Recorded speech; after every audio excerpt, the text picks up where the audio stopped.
Hey guys, Coach Josh Gerry here, and continuing on with my video series talking about some of the best practices for professional ring maintenance and setup and teardown. We're going to talk about turnbuckle covers or turnbuckle pads, right? Depends on which area of the world you come from. I've heard it called both, but the correct term is turnbuckle pad, right? Because the actual turnbuckle is the metal piece right there, and that is a pad that goes over the turnbuckle, right?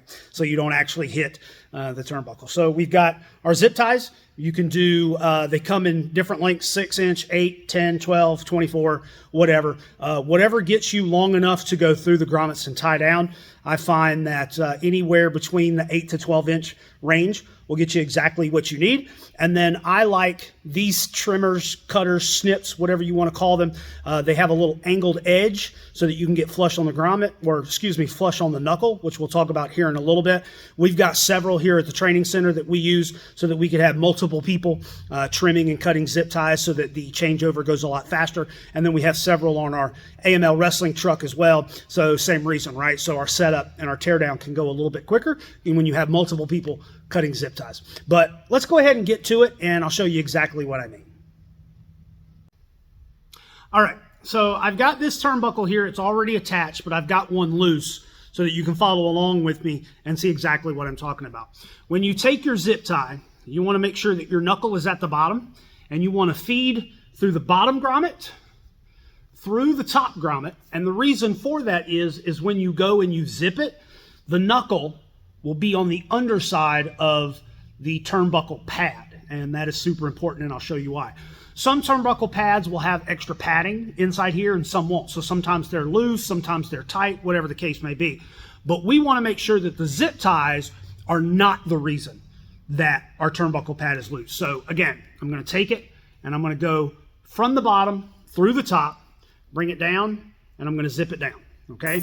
Now, obviously you want to go as tight as possible, but if you go and then you just go there and that's it, that's not going to get you anything. So if you get a little bit of up and down here to make sure that you get all of those ratchets, all those ticks, all those spaces that it can get. And if you can, you want to try and turn the knuckle to the underside of the turnbuckle, like so that now your extra is sitting down like this.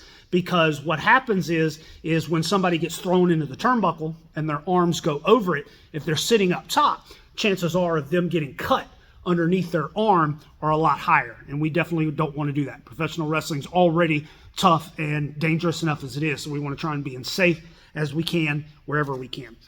So now we take our snips, which I like these snips because as you can see, it's got a little bit of an edge there, right? So that we can get more flush to the knuckle of the zip tie so that we can actually cut this flush across. Because if you end up cutting it, right? If you end up cutting it at an angle, it creates this nasty little sharp thing there that will draw blood, and it is super nasty. So you want to have it flush against the knuckle as much as possible and turned under as much as possible to prevent scratches and cuts and unnecessary bloodshed.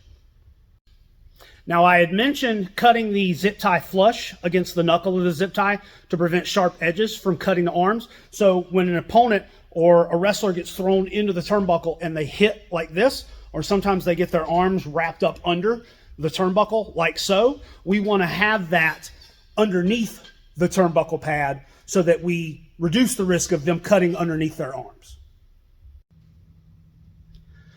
There you have it, guys. I've seen a lot of different ways to use zip ties to cinch, fasten, or tighten turnbuckle pads throughout my years in professional wrestling. I've seen ways that work better than others. I've seen some that just are totally horribly wrong. I've seen some where people tuck the zip tie into the turnbuckle pad. I've seen them leave it, and it creates a nice, clean look when they're zipped down tight and they're cut so where they're flush to the knuckles, you can't really see them. And attention to detail is ultimately what's going to make the difference between an outlaw mud show and a high-level professional wrestling event. It's just the details that really make up the difference. I hope you found this video informative. I know it's quick, short, and sweet, but if you want, you can go ahead and click over there for any videos that you might have missed about my tips and tricks.